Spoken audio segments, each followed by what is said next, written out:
నమస్కారం వార్తల్లోకి స్వాగతం. ముందుగా ముఖ్యాంశాలు. తిరుపతి జిల్లా రేణిగుంట మండలం తూకీవాకంలోని అత్యాధునిక ఇంటిగ్రేటెడ్ వేస్ట్ ప్రాసెసింగ్ ప్లాంట్ ను సందర్శించి దాని పనితీరును పరిశీలించిన ముఖ్యమంత్రి. ప్లాంట్ పనితీరుపై సంతృప్తి వ్యక్తం చేసిన సీఎం. పర్యావరణాన్ని కాపాడుదాం, ప్లాస్టిక్ భూతాన్ని తరిమివేద్దాం అని పిలుపునిచ్చిన సీఎం చంద్రబాబు నాయుడు. ప్లాస్టిక్ ఎక్కువగా వాడితే క్యాన్సర్ వచ్చే అవకాశం. సింగిల్ యూజ్ ప్లాస్టిక్ ఎంతో ప్రమాదకరమని వెల్లడి. వార్తల్లోని వివరాలు. తిరుపతిలో స్వర్ణాంధ్ర స్వచ్ఛాంధ్ర కార్యక్రమంలో ముఖ్యమంత్రి నారా చంద్రబాబు నాయుడు కీలక ప్రసంగం చేశారు. ముందుగా కార్యక్రమంలో పాల్గొని స్వర్ణాంధ్ర స్వచ్ఛాంధ్ర కార్పొరేషన్ ఏర్పాటు చేసిన స్టాల్స్ పరిశీలించారు. ఏపీని స్వచ్ఛాంధ్రగా మారుస్తూ అనేక అవార్డులు సాధిస్తున్నామని చంద్రబాబు సంతోషం వ్యక్తం చేశారు. జాతీయ స్థాయిలో ఏపీకి 5 స్వచ్ఛ సర్వేక్షణ్ అవార్డులు వచ్చాయని, అవార్డులు సాధించిన వారందరికీ సీఎం చంద్రబాబు అభినందనలు తెలియజేశారు. రాష్ట్ర అభివృద్ధి కోసం ఒక్కో నెల ఒక్కో కార్యక్రమం చేపట్టామని సీఎం అన్నారు. పర్యావరణాన్ని కాపాడుదాం, ప్లాస్టిక్ భూతాన్ని తరిమిద్దామని పిలుపునిచ్చారు సీఎం చంద్రబాబు. ప్లాస్టిక్ ఎక్కువగా వాడితే క్యాన్సర్ వచ్చే అవకాశం ఉందన్నారు. సింగిల్ యూజ్ ప్లాస్టిక్ ఎంతో ప్రమాదకరమని చంద్రబాబు చెప్పారు. 120 మైక్రాన్ ఉన్న కవర్లను పూర్తిగా నిలిపివేద్దామన్నారు. క్లాత్ బ్యాగ్ వెండింగ్ యంత్రాలను అందుబాటులోకి తెస్తున్నామని సీఎం తెలిపారు.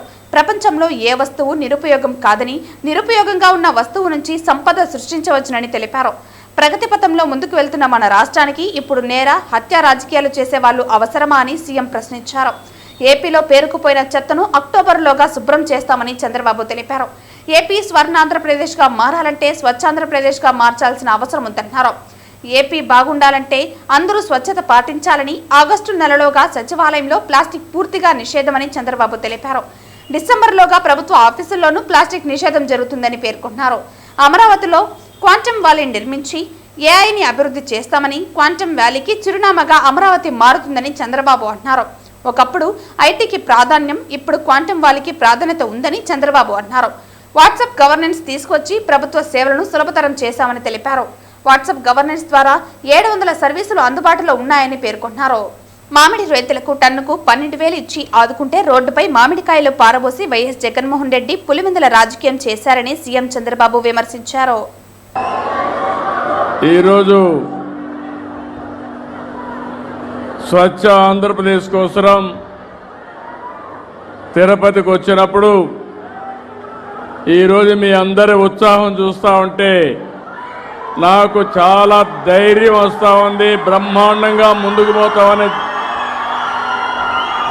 ఆలోచన కలుగుతూ ఉంది. మా పిల్లల ఉత్సాహం చూస్తున్నాను.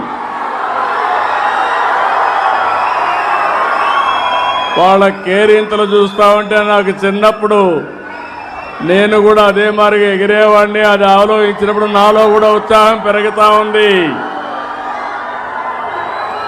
పిల్లలు మీరే ఈ దేశానికి సంపద. ఈరోజు ప్రపంచంలో ఎక్కడికి పోయినా భారతీయుల్లో బ్రహ్మాండమైనటువంటి అవకాశాలు ఉన్నాయి. అందులో మీరు చూస్తే ఎక్కడ చూసినా తెలుగు వాళ్ళంటే 100కి 30-40% మన వాళ్లే ప్రపంచం అంతా ఉన్నారంటే అది మీలో ఉండే తెలివితేటలు, సమర్థత. నేను కూడా తిరుపతిలోనే చదువుకున్నా. మీ మాదిరిగానే స్టూడెంట్గా తిరుపతిలో ఉండే అన్ని వీధులు తిరిగాను. తర్వాత ఎమ్మెల్యే అయ్యాను, అంచెలంచెలుగా ఎదిగాను. రాష్ట్రంలో 4వసారి ముఖ్యమంత్రిగా అయ్యానంటే ఇక్కడుండే వెంకటేశ్వర స్వామి ఆశీస్సులు, మీ అందరి సహకారం అని మరొకసారి విజ్ఞప్తి చేస్తున్నాను. ఈరోజు నేను ఇక్కడికి వచ్చింది ఒక పవిత్రమైన పుణ్యక్షేత్రం. ఇక్కడికి వచ్చి నేను కపిల తీర్థం వెళ్ళాను. కపిల తీర్థంలో పూజలు చేసి అక్కడుండి ప్రతి ఒక్కరు కూడా ఏ విధంగా పవిత్రంగా పరిశుభ్రంగా పనిచేస్తున్నారో అడిగి తెలుసుకున్నాను. అది తెలుసుకున్న తర్వాత మునిపే మీరు చూస్తే పక్కనే ఇక్కడ ఏదైతే ఒక మంచి సర్క్యులర్ పార్క్ కోసం ఒక కార్యక్రమానికి శ్రీకారం చుట్టాం. స్వర్ణాంధ్ర స్వచ్ఛాంధ్ర లక్ష్యంతో రాష్ట్రంలో పారిశుధ్యానికి అధిక ప్రాధాన్యత ఇస్తున్న ముఖ్యమంత్రి నారా చంద్రబాబు నాయుడు తిరుపతి జిల్లా రేణిగుంట మండలం తూకేవాకంలోని అత్యాధునిక ఇంటిగ్రేటెడ్ వేస్ట్ ప్రాసెసింగ్ ప్లాంట్ ను స్వయంగా సందర్శించి దాని పరిధిని పరిశీలించారు. ఈ ప్లాంట్ పనితీరుపై ఆయన సంతృప్తి వ్యక్తం చేశారు. తొలుత ట్రీట్ చేసిన నీటిని ఎలా సద్వినియోగం చేస్తున్నారని ముఖ్యమంత్రి అధికారులను అడిగి తెలుసుకున్నారు. రీసైక్లింగ్ కోసం వచ్చిన ఘన వ్యర్థాలను సమర్థవంతంగా వినియోగించుకున్న తర్వాత వాటిని వేస్ట్ ఎనర్జీ ప్లాంట్కు తరలించాలని స్పష్టమైన ఆదేశాలు ఇచ్చారు. తిరుపతితో పాటు దాని పరిసర ప్రాంతాలైన 40 నుంచి 50 కిలోమీటర్ల పరిధిలో సేకరించిన వ్యర్థాలన్నీ కూడా ఈ వేస్ట్ ఎనర్జీ ప్లాంట్ సద్వినియోగం చేసుకునేలా చూడాలని ఆయన సూచించారు. ముఖ్యమంత్రి పర్యటనలో అధికారులతో మాట్లాడుతూ ఇల్లు, మార్కెట్ల నుంచి వచ్చే వ్యర్థాలను ఎంతవరకు ఎరువులుగా తయారు చేస్తున్నారని వివరాలు అడిగారు. వ్యర్థాలను కేవలం పారవేయటమే కాకుండా వాటి నుంచి సంపదను సృష్టించడంపై ప్రభుత్వం దృష్టి సారించిందని ఈ సందర్శన ద్వారా స్పష్టమైంది. తిరుపతిలో పర్యటించిన చంద్రబాబు విశాఖపట్నం, దాని పరిసర ప్రాంతాల్లో కూడా ఇదే తరహాలో వ్యర్థాలను సమర్థవంతంగా సద్వినియోగం చేసుకునేలా చర్యలు తీసుకోవాలని అధికారులను ఆదేశించారు. విశాఖలోని ఘన వ్యర్థాల నిర్వహణ ప్లాంట్ విజయవంతంగా నడుస్తోందని, అదే స్ఫూర్తితో ఇతర ప్రాంతాల్లోనూ వ్యర్థాలను చక్కగా నిర్వహించాలని ఆయన సూచించారు. ఇప్పటికే విశాఖపట్నంలోని కాపులపాడులో 1000 టన్నుల చెత్తను మండించి 15 మెగావాట్ల విద్యుత్ ఉత్పత్తి చేస్తున్న ప్లాంట్ విజయవంతంగా నడుస్తోందని అధికారులు వివరించారు.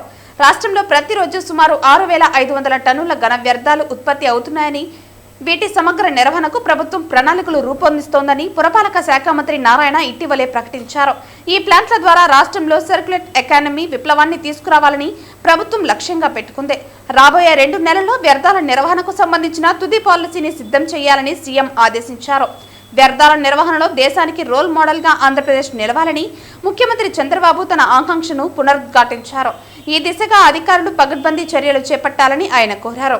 ముఖ్యమంత్రి పర్యటనలో పురపాలక శాఖ మంత్రి నారాయణ, తిరుపతి జిల్లా కలెక్టర్ వెంకటేశ్వర్, తిరుపతి నగరపాలక సంస్థ కమిషనర్ మౌర్య, ఇతర ఉన్నత అధికారులు పాల్గొన్నారు. What is the percentage in Tirupati ఈ వెజిటబుల్ గార్బేజ్ ఎంత క్రియేట్ అవుతుందో, ఎంత ప్రొక్యూర్ చేయగలుగుతున్నారు? సార్ మేము ఓన్లీ బల్క్ వేస్ట్ జనరేటర్ నుంచి చేస్తున్నాం sir. I think it is 50% వేరే 150 tons is the wet waste per day sir generated. దాంట్లో ఈ కెపాసిటీ 50 tons అయినప్పటికీ 25 tons కావాల్సింది మీ దగ్గర నుంచి ఏంటంటే end to end net zero concept ఇది యువర్ గోల్.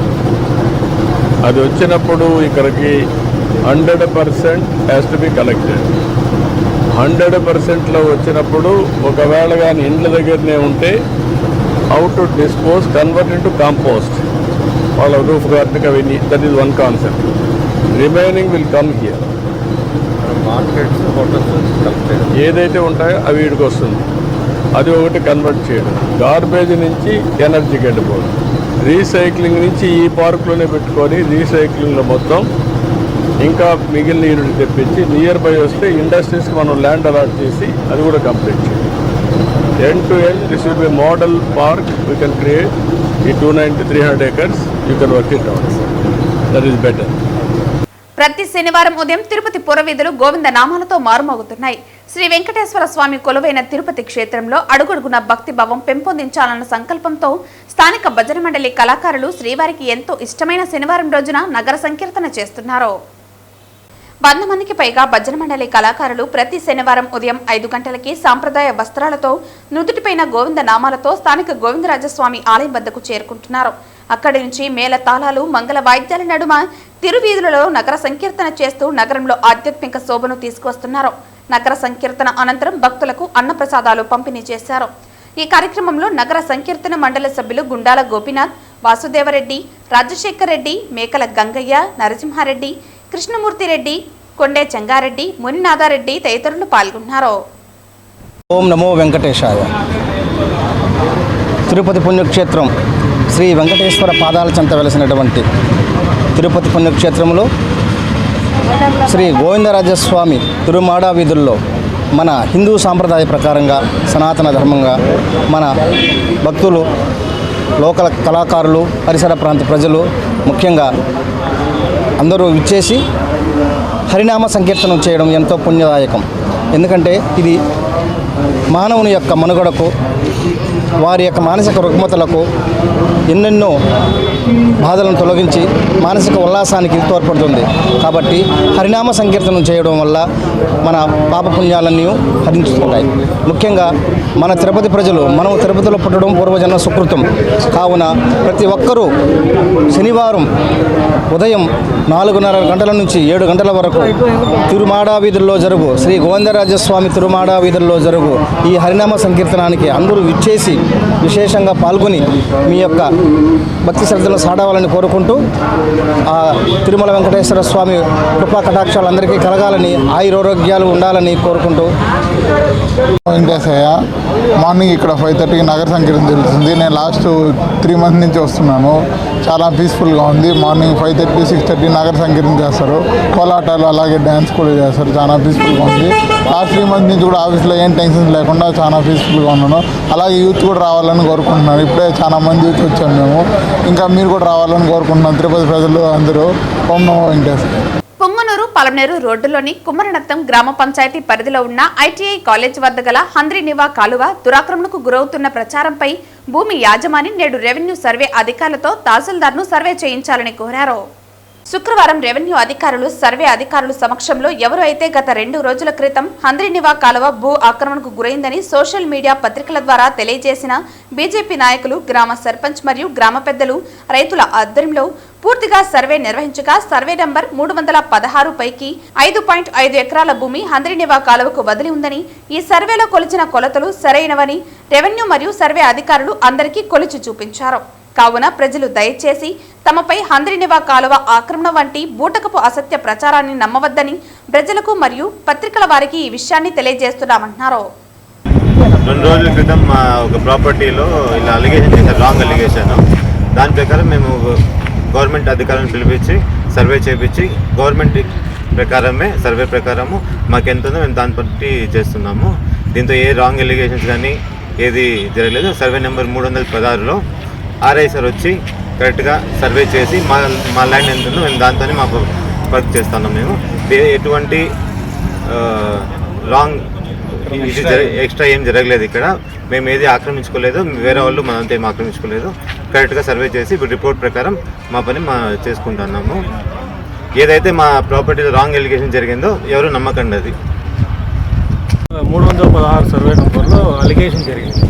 ఈ అలిగేషన్ గురించి మేము సర్వేకి అప్లై చేసి గవర్నమెంట్ సర్వే ప్రకారం వచ్చి మిగతా కొలతలు లెక్కలేసి వాళ్ళు సర్వే చేశారు. ఎవరు అలిగేషన్ చేసినారో వాళ్ళంతా దీనిపైన అక్విజేషన్ చేసినారని చెప్పినారు. కాబట్టి మేము దీంట్లో మేమేమి ఎక్స్ట్రా అక్విజేషన్ లేదు. గవర్నమెంట్ ఎంత పోయిన జాగా వదిలి మిగిలిన భాగము మాకి సర్వే చేసి ఇచ్చినారు. దాని ప్రకారంగానే మేము కొలతల్లో వేసుకొని బౌండరీ కొట్టేకి మేము బౌండరీ కట్టేదానికి మేము చేసినాం తప్ప వేరే అలిగేషన్ ఎవరు అలిగేషన్ చేసినారు వారి సమక్షంలోనే అధికారులు సమేతంగా ఇది సర్వే చేసి మిగతా జరిగింది. దీనిపై ఎటువంటి అలిగేషన్స్ లేవు. దయచేసి దీన్ని తప్పుగా అనుకోకండి. దయచేసి కరెక్ట్గా మాకు సర్వే స్కెచ్ ప్రకారం జీపీఆర్ఎస్ దీని ప్రకారం అన్ని కొలతలు వేసి ఇచ్చినారు. మాకు సర్వే రిపోర్ట్ కూడా ఇస్తున్నారు. దీనిపై ఎటువంటి అలిగేషన్ లేదు. దయచేసి ప్రజలు దీనిపై అలిగేషన్స్ లేవని దయచేసి అర్థం చేసుకోవాలని కోరుతున్నాను. మంగళం పరిధిలోని తిరుమల నగర్ గ్రామ పంచాయతీ కేబీఆర్ నగర్ వెళ్లే దారిలో చెన్నైగుంట గ్రామ లెక్కదాఖల సర్వే నంబర్ 169/1లోని A4.27 సెంట్ల గండ్లవాణిగుంట పోరంబోకు భూమిలో కొంతమంది చెట్లను చదును చేసి ఆక్రమణకు ప్రయత్నిస్తూ ఉండడంతో తిరుపతి అర్బన్ తహసీల్దార్ సురేష్ బాబు ఆదేశాల మేరకు స్థానిక వీఆర్ఓ ప్రసాద్, సతీష్ రెవెన్యూ సిబ్బంది అడ్డుకున్నారు. మంగళం పరిధిలోని తిరుమల నగర్ గ్రామ పంచాయతీ కేబీఆర్ నగర్ వెళ్లే దారిలో చెన్నైగుంట గ్రామ లెక్కదాఖల సర్వే నంబర్ 169/1లోని A4.27 సెంట్ల గాండ్లవాణిగుంట పొరంబోకు భూమిలో కొంతమంది చెట్లను చదును చేసి ఆక్రమణకు ప్రయత్నించడంతో తిరుపతి అర్బన్ తహసీల్దార్ సురేష్ బాబు ఆదేశాల మేరకు స్థానిక వీఆర్ఓ ప్రసాద్, సతీష్ రెవెన్యూ సిబ్బంది అడ్డుకున్నారు. ఆక్రమణదారులు తమకు ఈ స్థలంపై పట్టా ఉందని, అందుకే చదును చేసి ఇల్లు నిర్మించుకుంటున్నామని రెవెన్యూ సిబ్బందికి చెప్పారు. ఈ స్థలంకు సంబంధించి ఎటువంటి పట్టాలు మంజూరు చేయబడలేదని, ప్రభుత్వ భూమిని ఆక్రమించడానికి మళ్లీ ప్రయత్నం చేస్తే చట్టపరమైన చర్యలు తీసుకుంటామని ఆక్రమణదారులను రెవెన్యూ అధికారులు హెచ్చరించారు. ఈ కార్యక్రమంలో వీఆర్ఏ సిద్ధయ్య తదితరులు పాల్గొన్నారు. వార్తలు ముగించే ముందు ముఖ్యాంశాలు మరోసారి. తిరుపతి జిల్లా రేణిగుంట మండలం తూకివాకంలోని అత్యాధునిక ఇంటిగ్రేటెడ్ వేస్ట్ ప్రాసెసింగ్ ప్లాంట్ ను సందర్శించి దాని పనితీరును పరిశీలించిన ముఖ్యమంత్రి. ప్లాంట్ పనితీరుపై సంతృప్తి వ్యక్తం చేసిన సీఎం. పర్యావరణాన్ని కాపాడుదాం, ప్లాస్టిక్ భూతాన్ని తరిమివేద్దాం అని పిలుపునిచ్చిన సీఎం చంద్రబాబు నాయుడు. ప్లాస్టిక్ ఎక్కువగా వాడితే క్యాన్సర్ వచ్చే అవకాశం, సింగిల్ యూజ్ ప్లాస్టిక్ ఎంతో ప్రమాదకరమని వెల్లడి. ఈ వార్తలు ఇంతటితో సమాప్తం. తిరిగి వార్తల్లో మళ్ళీ కలుద్దాం. అంతవరకు సెలవు. నమస్కారం.